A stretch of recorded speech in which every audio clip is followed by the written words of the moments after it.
마이크 테스트 중입니다.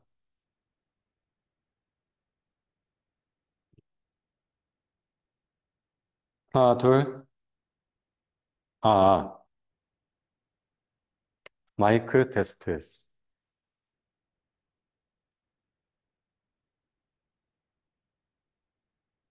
자, 오늘은 생물학적 정보의 기원, 35페이지에 있는 내용입니다. 1장, DNA 다윈, 그리고 설계의 모습, 1장에 있는 내용을 이어서 하도록 하겠습니다. 다음의 문자 순서를 생각해 보세요. A, G, T, C, T, G, G, A, C, G, C, G, G, C, C, G, 점점점점점점. 자, 이 알파벳 문자열은 마치 암호화된 정보 블록, 즉 텍스트 또는 기계 코드 섹션처럼 보입니다. 이 문자열은 단순히 ATGC 네 글자를 무작위로 조합한 것이 아니라 살아있는 세포에서 유전자 발현 또는 정보 처리에 중요한 단백질 기계, 즉 RNA 중합 효소, RNA 폴리머레이즈를 만들기 위한 유전자 조립 지침의 일부를 표현한 것이기 때문에 이러한 인상은 전적으로 옳습니다. 이제 다음 문제를 생각해 보시죠. 0, 1, 0, 1, 0, 0, 0, 1, 1, 1, 0, 1, 1, 0, 1, 0, 0, 0, 0, 1, 1, 0, 0, 1, 0, 1, 0, 1, 1, 0, 1, 1, 점, 점, 점, 점, 점, 점. 이 서열은 이진법 코드로 작성되었지만 정보가 풍부한 서열처럼 보입니다. 공교롭게도 이 시퀀스는 단순한 무작위 문자 배열이 아니라 미국 독립선언서의 첫 단어, 인간 사건의 과정에서 점점점을 미국 표준 정보 교환 코드인 아스키 코드, ASCII, 아스키의 이진 변환으로 작성한 것입니다. 아스키 코드에서 0과 1의 짧은 지정 서열은 특정 알파벳 문자, 숫자 또는 문장 부호에 해당합니다.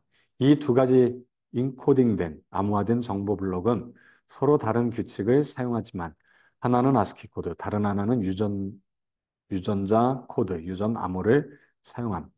둘 다 수행하는 기능 또는 통신 요구 사항에 비해 고도로 지정된 복잡하고 반복되지 않는 시퀀스 서열입니다. 이러한 유사성은 부분적으로 유전자의 기계 코드는 놀랍도록 컴퓨터와 비슷하다는 도킨스의 관찰을 설명해 줍니다. 충분히 그럴 만합니다. 하지만 의식적 지능의 확실한 산물인 정보 소프트웨어와 DNA 및 기타 중요한 생체 분자에서 발견되는 정보 서열 사이의 이러한 유사성을 어떻게 이해해야 할까요?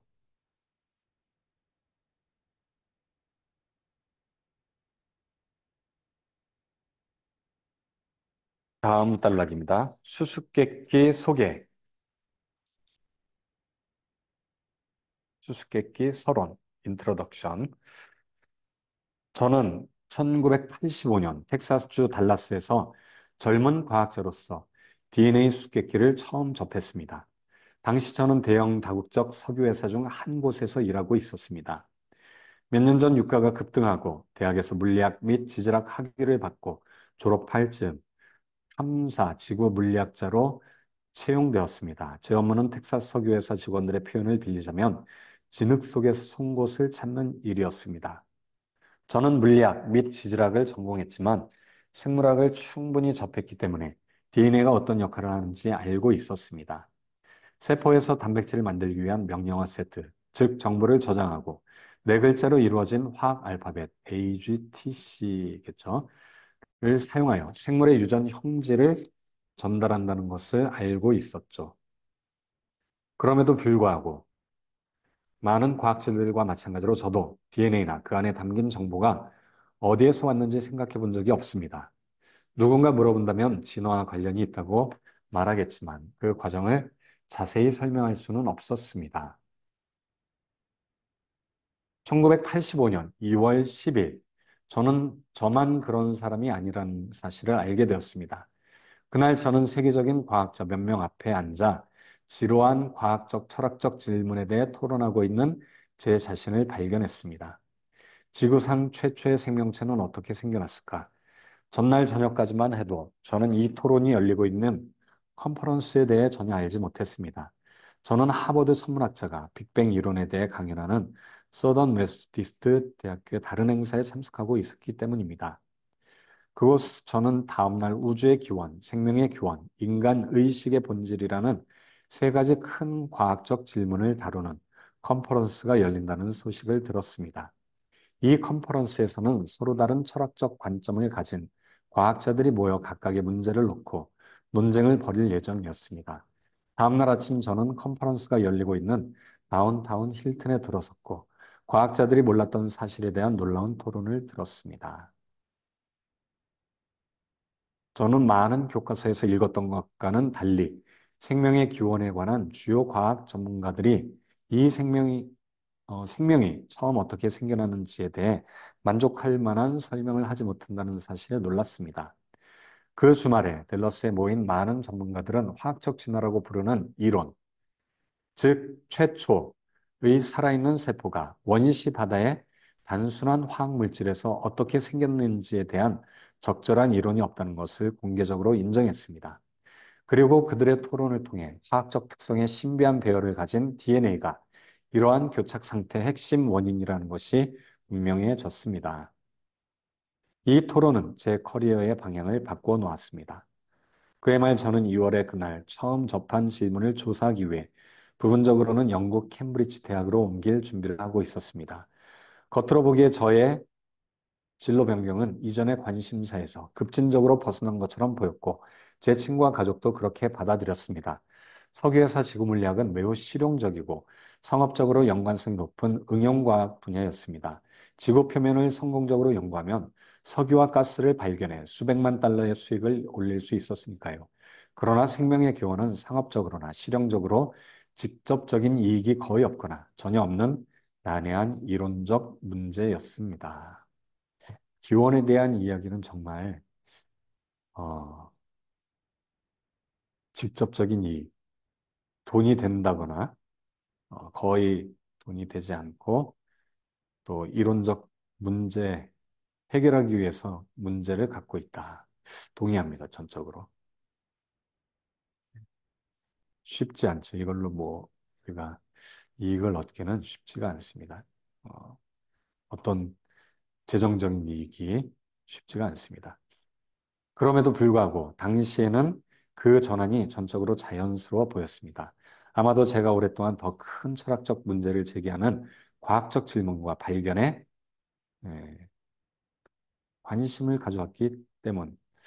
저도 그런 것 같습니다. 저도 그래서 이렇게 제네시스 연구소를 만든 거겠죠. 예. 대학에서 과학 교육을 받으면서 철학 수업을 많이 들었거든요. 하지만 아마도 제가 석유회사에서 하고 있던 일 자체 때문이었을 것입니다. 1980년대 석유를 찾기 위해서는 당시로서는 최첨단 정보 기술인 컴퓨터를 이용한 정교한 지진 영상 기술을 사용해야 했습니다. 지구 물리학자들은 인공 지진파를 땅 속으로 보낸 후 지표면으로 되돌아오는 반향의 시간을 측정하고 이 신호의 정보를 사용하여 지구 표면의 그림을 재구성했습니다. 물론 이 과정에서 모든 단계에서 컴퓨터와 컴퓨터 프로그램에 크게 의존하여 수신한 정보를 처리하고 분석했습니다. 디지털 정보를 기기에 저장하고 처리하는 방법과 디지털 코드가 기계의 특정 작업을 수행하도록 지시하는 방법에 대해 배우면서 생명 자체와 그 DNA에 저장된 디지털 코드가 덜 신비롭게 느껴졌을지도 모릅니다. 그래서 생명에 대한 기원에 대한 문제가 더 과학적으로 접근 가능하고 흥미로워 보였을지도 모릅니다. 어쨌든 저는 생명의 기원 연구자들이 직면한 수수께끼와 그 중심에 DNA가 있는 이유를 알게 되었을 때 그 매력에 푹 빠졌습니다. 이분도 컴퓨터를 이용해서 어, 어떤 신호, 지진파 신호를 그림으로 재구성하는 이런 작업들을 했기 때문에 어, 이 신호도 어쩌면 이렇게 그림으로 만들 수 있다면 이제 컴퓨터 언어를 이용해서 정보, 이런 것들이 정보가 되겠죠. 정보를 구현하는. 내 생명체 안에도 정보가 있다라는 것을 알았을 때, 특별히 그 중심에 DNA가 있는 이유, 즉 DNA가 이제 정보를 나타내는 언어 매개체이니까, 네. 컴퓨터 언어는 0과 1이라면 DNA는 AGTC. 이게 있다라는 것을 알았을 때 매력에 푹 빠질 수밖에 없을 것 같습니다. 정말로. 컨퍼런스에서 벌어진 논쟁은 제 호기심을 더욱 자극했습니다. 생명의 기원에 관한 세션에서 과학자들은 DNA 정보가 어디에서 왔는지에 대해 토론하고 있었습니다. 화학물질은 어떻게 스스로를 배열하여 코드를 생성할까요? 건조한 학문적 토론의 드라마를 불어넣은 것은 새로운 아이디어에 대한 일부 과학자들의 반응이었습니다. 패널 중 3명의 과학자는 뉴욕의 저명한 과학단행본 출판사와 함께 생명의 기원에 관한 미스테리라는 논란의 여지가 있는 책을 출간한 바 있습니다. 이 책은 최초의 바다, 이른바 프리바이오틱스 수프에서 어떻게 생겨났는지 설명하려는 시도에 대한 포괄적인 비판, 예, 최초의 웅덩이에서 생명체가 만들어졌다라고 하는 이 생명의 기원에 대한 설명 시도에 대해서 비판을 담고 있었다. 아마도 이런 생명의 물 웅덩이에서 생명체가 만들어질 수 있다라고 주장한 다윈의 그 설명을 비판하고 있는 책인 것 같습니다. 찰스 텍스턴, 몰터 브래들리, 로저 올슨 등은 과학자들은 이러한 모든 이론이 최초의 생명체의 기원을 설명하는데 실패했다는 결론에 도달했습니다. 생명체의 기원에 도달. 그렇죠. 근데 뭐 이미 이전에 1800, 1800년대 말에 또 1900년대 초반에 파스테르나 그리고 또 몇몇 과학자들 생명체는 생명으로부터 오지 않았다. 아니 생명은 생명으로부터 온다. 뭐 생명체를 비이커에 넣고 끓였더니 밀봉 상태에서 끓이면은 더 이상 생명체가 생기지 않는다. 우연히 만들어지지 않는다라는 실험들을 이미 했기 때문에 이분들도 아마도 그러한 생각에 동의하는 분들로 보여집니다. 놀랍게도 패널에 참여한 다른 과학자들, 즉 이 분야의 전문가들은 이 비판에 이의를 제기하지 않았습니다. 다른 과학자들이 이의를 제기한 것은 탁스턴과 그의 동료들이 DNA 수수께끼를 설명하기 위해 책의 에필로그에 제시했던 논란의 여지가 있는 새로운 가설이었습니다. 그들은 DNA 정보가 지적인 출처, 즉 지적인 원인에서 비롯될 수 있다고 제안했습니다. 아, 이제 요 지적인 원인, 그리고 DNA 정보가 설계자, 뭐 지적인 원인, 설계자로부터 어, 만들어졌다라고 주장하는 거에는 동의하지 않는 것으로 보여집니다. 우리의 경험에 비춰볼 때 정보는 지적인 출처에서 발생하며 DNA 정보가 문자 언어나 컴퓨터 코드의 정보와 수학적으로 동일하기 때문에 그들은 DNA에 정보가 있다는 것은 지적인 원인을 가리킨다고 제안했습니다.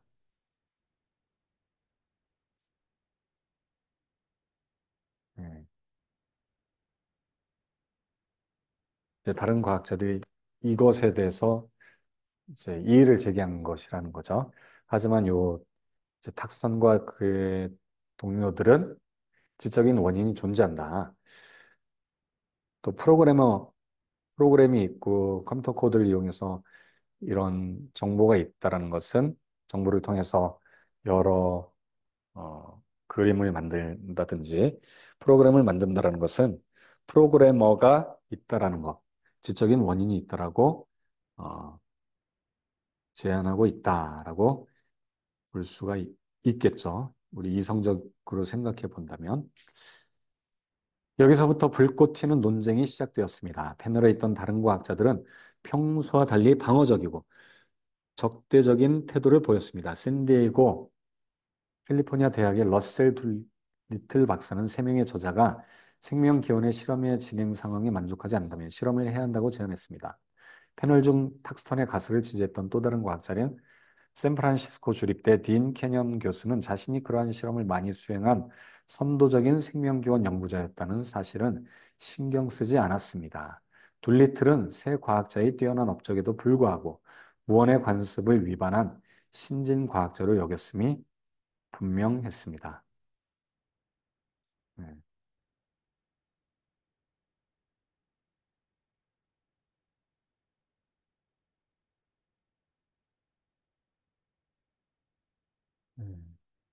이런 새 과학자들은 이제 관습을 위반한, 무언의 관습을 위반한 신진과학자로 여겼음.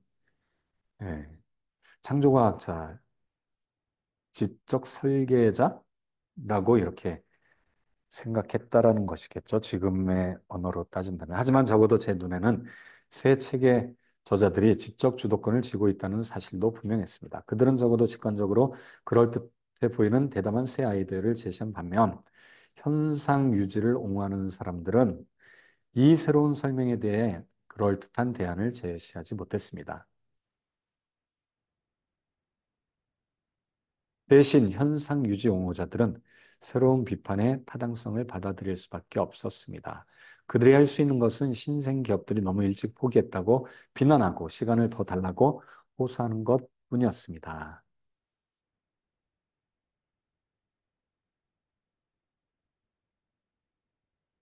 왜냐하면 합리적이죠. 네. 지적인 존재가, 지적인 원인이 존재한다는 게 훨씬 더 합리적인 것 같습니다. 저는 깊은 흥미를 느꼈습니다. 이 문제의 과학적 상태에 대한 제 감각이 정확하다면 최측 최초의 생명체 기원에 대해 받아들여지거나 만족할 만한 이론이 없다면 수수께끼가 풀린 거나 다름없었습니다. 진화론이 DNA 담긴 유전 정보의 기원을 설명할 수 없어 최초의 생명의 기원을 설명할 수 없었다면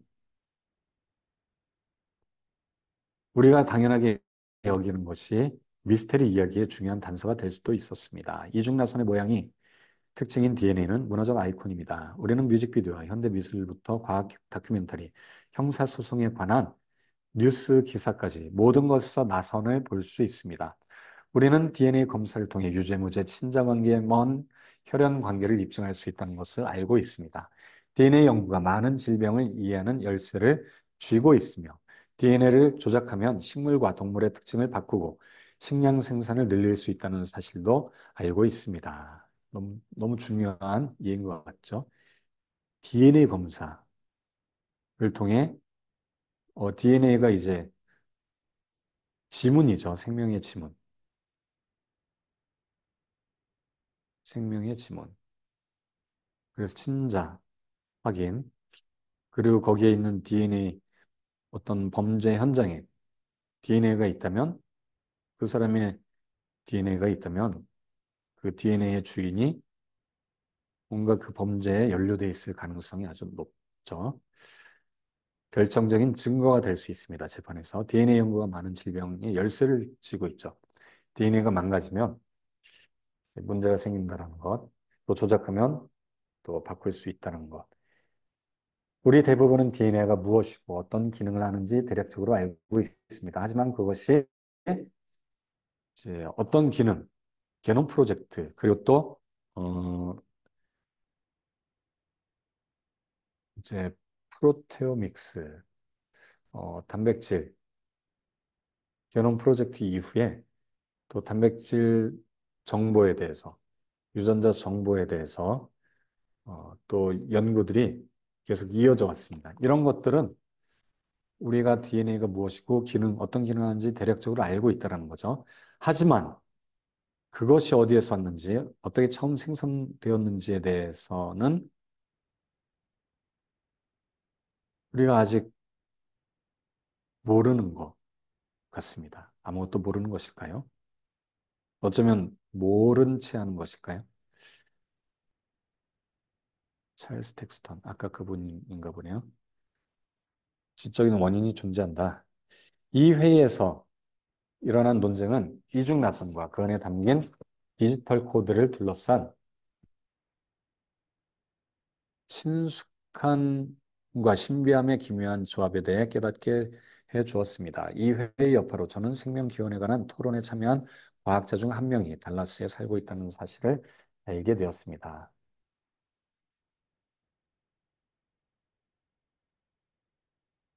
그분이 아까 그림 찰스 박스톤? 찰스 텍스톤이죠? 찰스 텍스톤이겠죠? 박스톤이라는 화학자였습니다. 그는 공동 저자들과 함께 생물학적 정보의 기원에 지능이 관여한다는 논란의 여지가 있는 아이디어를 제안한 사람입니다. 생물학적 정보에 지능이 관여한다. 아이디어를 제공했다. 찰스 텍스턴. 저는 그에게 전화를 걸었고 그는 저와 만나자고 제안했습니다. 우리는 정기적으로 만나서 이야기를 나누기 시작했고 종종 퇴근 후에도 오랫동안 이야기를 나누었습니다. 그의 생명 기원 연구에 대한 비판과 DNA에 대한 그의 생각에 대해 더 많이 알게 되면서 저는 DNA 수수께끼에 대한 관심이 커졌습니다. 새로운 아이디어를 처음 접하고 그것에 대해 고민하는 것은 저에게 매우 흥미롭고 신나는 일이었습니다. 팍스턴의 주장이 옳다면 18세기 데이비드 휴임과 같은 계몽주의 철학자들에 의해 처음에 무시된 후 다인의 진화론에 영향을 받은 진화 생물학자들에 의해 나중에 무시되었던 고전적 디자인 논쟁이 마침내 정당성을 갖게 될지도 모릅니다. 시애틀에 있는 집으로 돌아왔을 때 저는 제가 배운 것을 대학 시절 저희 멘토 중 한 명인 노먼 크레이브스라는 철학 교수에게 설명했습니다. 그는 제가 설명하는 과학적 아이디어가 서양 세상 300년 역사에서 가장 중요한 철학적 발전 중 하나일 수 있다고 말하면서 저를 놀라게 했습니다. 현대과학의 발견을 바탕으로 디자인 논쟁을 다시 활성화할 수 있을까? 그리고 DNA가 핵심일까? 중요한 문장인 것 같습니다. 기원에 대한 논쟁, 디자인, 설계 논쟁을 활성화할 수 있을까? DNA가 핵심이죠. 이 새로운 사고방식은 흥미롭기는 했지만 점점 더 많은 의문이 생겼습니다. 생물학적 맥락에서 정보란 정확히 무엇일까? 생물학자들이 DNA 분자의 화학물질의 순서를 정보라고 부를 때 그들은 이 용어를 은유적으로 사용하고 있는 것일까? 아니면 이 화학물질의 배열이 인간이 사용하는 코드나 텍스트와 같은 방식으로 실제로 기능하는 것일까? 생물학자들이 이 용어를 단지 은유로 사용하고 있다면 유전 정보가 실제로 존재하는 것을 가리키는 것인지, 그렇지 않다면 DNA 정보가 실제로 존재하는 것을 가리키는 것인지, 더 나아가 지능적인 원인을 가리키는 것인지 궁금해졌습니다. 그러나 DNA에 있는 정보가 어떤 의미에서 인간이 구하는 정보와 유사하다고 해도 그러한 정보에 대한 유일한 설명이 반드시 선행 지능적 원인이라는 것은 아닙니다. 그날 회의에서 아직 고려되지 않은 정보에 대한 원인이 있었을까요? 아마도 생명체의 기원에 필요한 정보를 더 잘 설명할 수 있는 다른 정보의 원인이 발견될 수 있을 것입니다. 요컨대 저는 궁금했습니다. 정말로 생명체의 지적 설계에 대한 증거가 존재하는 것일까? 그렇다면 그 증거는 얼마나 강력한 것일까? 혹시 과학적으로 타학세 비판자들이 주장한 것처럼 그러한 급진적인 가능성을 고려하는 것이 시기상조이거나 부적절한 것일까? 타학스와 어, 네,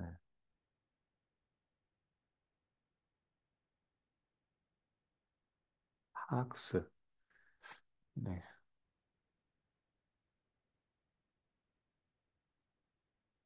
타학스가 아닌 것 같은데 텍스턴, 네, 텍스턴의 비판자들이 주장한 것처럼 텍스턴과 그의 동료들이 그들의 결론을 정당화하기 위해 쓴 글들 때문에 이것에 대한 저희 우려는 더욱 커졌습니다. 생명의 기원에 관한 미스테리는 지능적 원인이 생명의 기원에 대한 합법적인 과학적 가설로 간주될 수 있다는 급진적인 주장을 했습니다. 이 주장을 정당화하기 위해 텍스턴과 동료들은 그들이 기원과학이라고 부르는 과학적 탐구 방식을 통해 특정 현상을 설명하기 위한 단일 지능 가정을 허용한다고 주장했습니다. 텍스턴과 그의 동료들은 그들이 기원과학이라고 부르는 것을 어, 운영과학, 실험과학이겠죠. 네, 기원과학, 어, 운영과학, 작동과학, 실험과학. 저는 실험과학. 아, 그들의 관점에서 운영과학, 실험,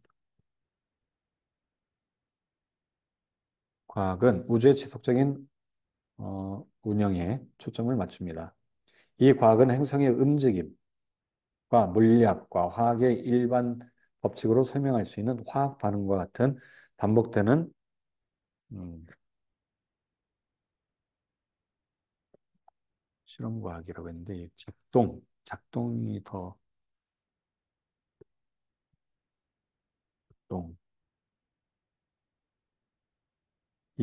작동, 지속적인 작동.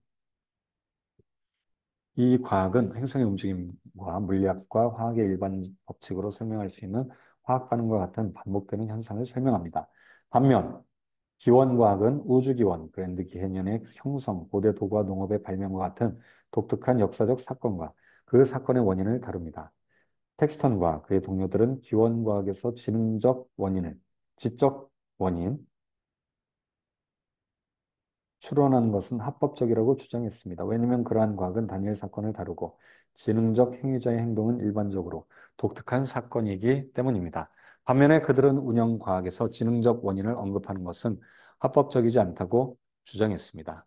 왜냐하면 그러한 과학은 규칙적이고 반복적인 현상만을 다루기 때문입니다. 지능적 행위자는 엄격하게 규칙적이거나 법칙적인 방식으로 행동하지 않으므로 자연의 법칙으로 수학적으로 설명할 수 없습니다.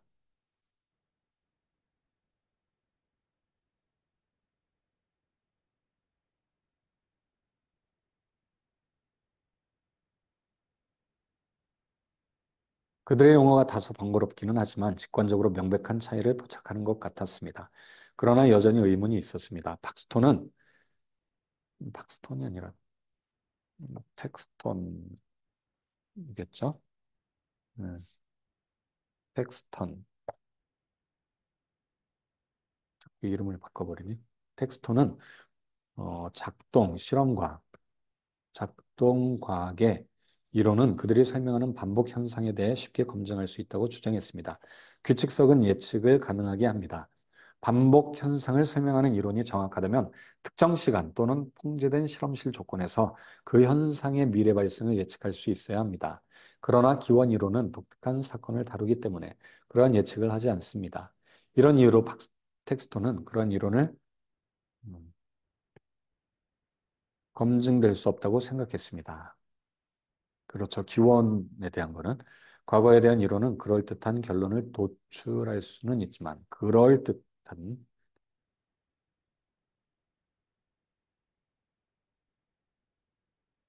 결정적이진 않다. 지구물리학자로서 저는 지구 과학자들이 과거 사건에 대한 가설을 세우는 경우가 많다는 것을 알고 있었지만 그러한 가설이 검증되거나 결정적이지 않을 수도 있다는 사실은 잘 몰랐습니다. 그렇죠. 이게 가설이기 때문에 검증이 안 될 수도 있다는 거죠. 충분히.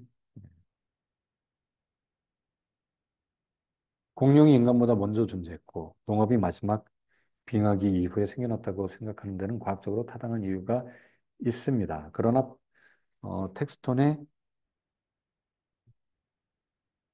주장이 옳다면 과거 이러한 결론은 그럴듯한 뿐이고 사실일 수도 있지만 검증할 수 없는 것일 뿐입니다. 공룡과 사람이 같이 살았을 수도 있다라는 거죠. 그러나 과거에 대한 가설을 검증할 수 없는지 그 힘을 판단하거나 경쟁 가설과 비교할 방법이 없는 경우 왜 역사적 또는 기원 이론의 주장을 중요하게 여기는지 궁금합니다. DNA와 우리의 최선의 과학적 추론이 지적 생명체 존재를 강력하게 뒷받침한다고 주장하는 것은 도발적인 일입니다. DNA가 그러한 원인에 기인했다는 주장이 그럴듯하게 들릴 수는 있지만 그 주장이 사실이라고 주장하는 것은 별로 흥미롭지 않습니다. 많은 진술은 그저 그럴듯하게 사실일 수도 있습니다. 그렇다고 해서 그것이 사실이라고 생각할 이유가 있는 것은 아닙니다. 엄격한 과학적 검증을 거친 주장은 일반적으로 그러한 주장을 하거나 한 가설을 다른 가설보다 선호하는 근거가 되는 증거를 제공합니다. 그러한 검증의 과정이 없다면 저는 텍스톤의 주장이 얼마나 중요하고 과학적인지 확신할 수 없었습니다. 검증의 과정. 네.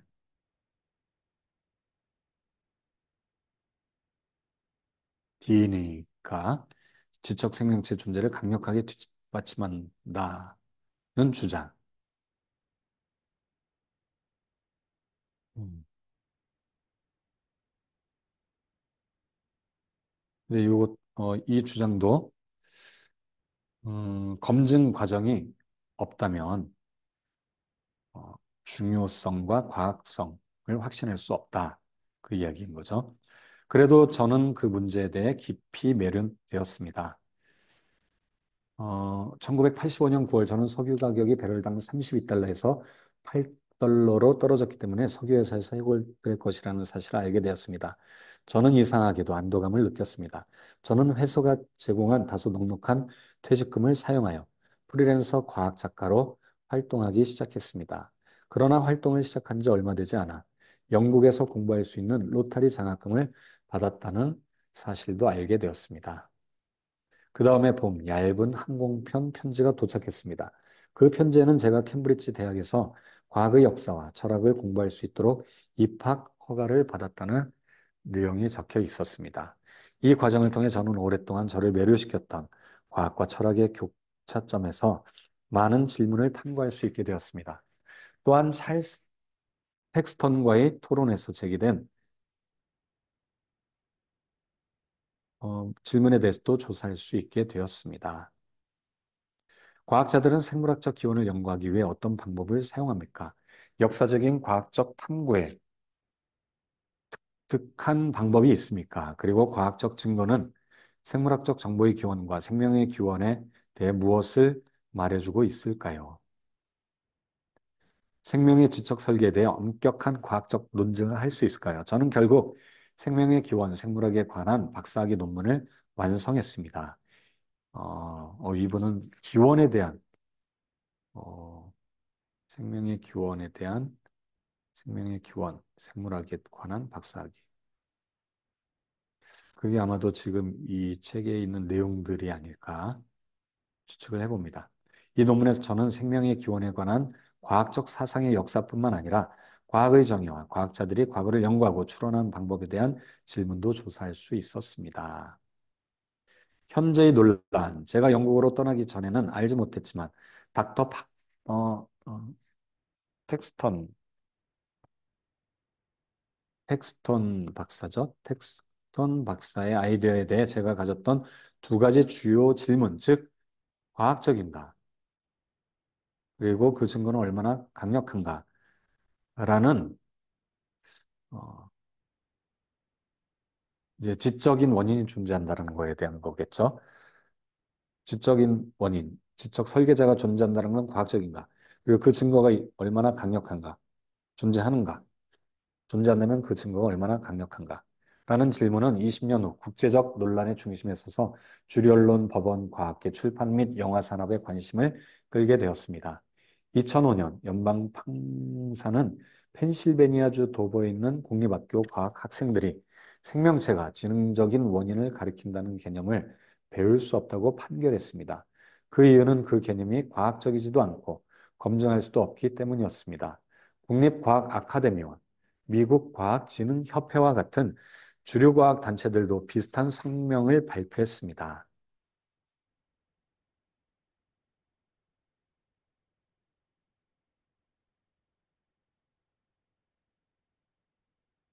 어, 지능적 원인, 지적인 원인을 가리킨다. 생명체 안에. 2005년도에 이런 판결이 있었네요. 펜실바니아 도버 재판이겠죠. 도버 재판 유명한. 그 이유는 과학적이지도 않다. 검증할 수도 없다. 음, 비슷한 성명을 발표했다라고 합니다. 2006년, 7년에 신에 대한 망상. 신은 위대하지 않다. 리처드 도킨슨의 책인 것 같죠. 이 책들은 생물학의 설계에 대한 증거가 없으므로 신의 존재에 대한 좋은 증거가 없다고 주장합니다. 옥스퍼드 대학의 진화 생물학자 리처드 도킨스와 다른 신실론자들에 따르면 설계에 대한 증거가 없다는 것은 신에 대한 생각을 망상에 불과한 것으로 만들었다고 합니다.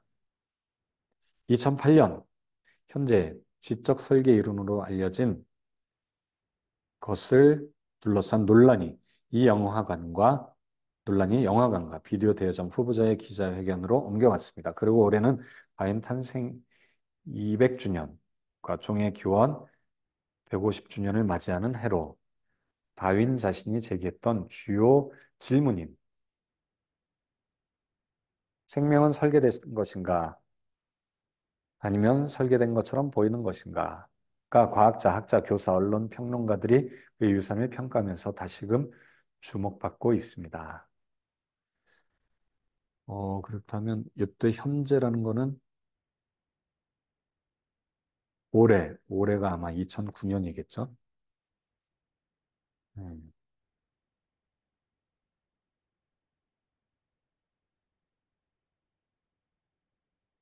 그러나 도버에서 도킨스 그리고 다윈의 기념일까지 이어지는 모든 논의에서 DNA에 대한 논의는 거의 이루어지지 않았습니다. DNA에 대한 논의가 이루어지지 않았다는 게 참 신기하죠? 왜냐하면 이걸 논의할수록 설계됐다라는 증거로 보이기 때문이겠죠. 그러나 저를 비롯한 많은 과학자, 학자들에게 과학의 설계, 논쟁을 반박했는지 아니면 부활시켰는지에 대한 질문은 생물학적 정보의 기원에 대한 핵심적인 미스테리에 달려 있습니다.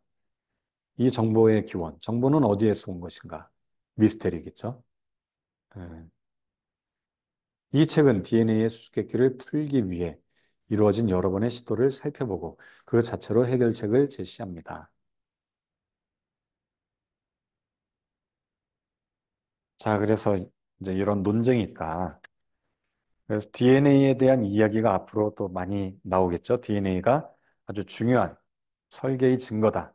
그리고 지적인 원인, 설계자가 존재한다라는 결정적인 증거다라는 것, DNA 분자에 대해서 이야기를 앞으로 나눌 것으로 추측이 됩니다.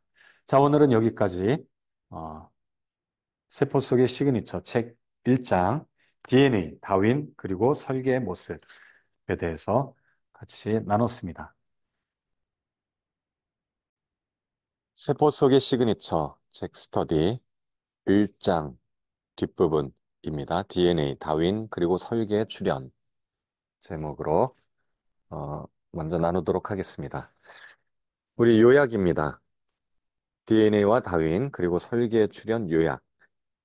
어, 1953년 제임스 왓슨과 프랜시스 크릭이 DNA 구조를 밝히면서 생물학은 유전 정보가 어떻게 저장되고 전달되는지를 이해하게 되었지만 동시에 DNA에 담긴 정보의 기원이라는 새로운 수수께끼가 제기되었습니다.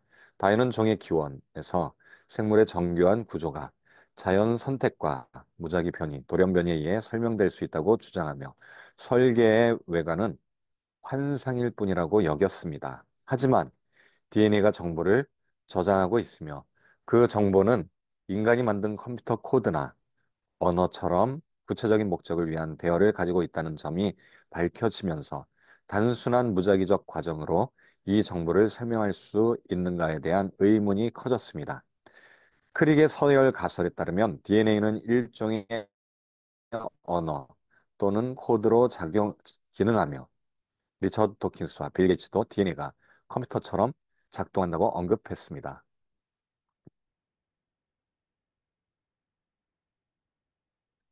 DNA 정보는 세포 내 단백질 및 기계들의 조립 지침이며 생명의 기원 문제는 본질적으로 생물학적 정보의 기원 문제와 동일합니다. 이 정보를 단순한 화학적 반응이나 자연 법칙만으로 설명하기는 어렵고 일부 과학자들은 지적 원인, 인텔리전트 코즈를 제안하기도 했습니다.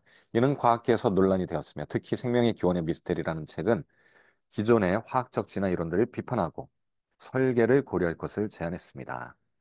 또한 생물학자들조차도 생물 시스템을 설명할 때 정보, 번역, 신호 회로 등 의도성을 암시하는 용어를 사용하는 경향이 있습니다. 이처럼 설계를 부정하면서도 설계를 전제로 한 언어를 사용하는 것은 이론과 현실의 긴장을 보여줍니다. 결론적으로 DNA의 정보는 단순한 물질이 아니라 특정 목적을 위한 정렬된 정보이며 그 기원에 대해 기존 진화로는 아직 충분한 설명을 내놓지 못했습니다. 따라서 DNA에 내재된 정보는 단순한 화학적 진화의 산물이 아닌 지성을 포함한 다른 설명을 고려할 필요성을 제기합니다. 이 문제는 생명의 기원 그리고 설계와 창조에 대한 현대과학과 철학의 핵심 주제로 남아 있습니다. 여기까지가 제1장 DNA 다윈 그리고 설계의 출현, 설계의 모습, 요약한 내용입니다.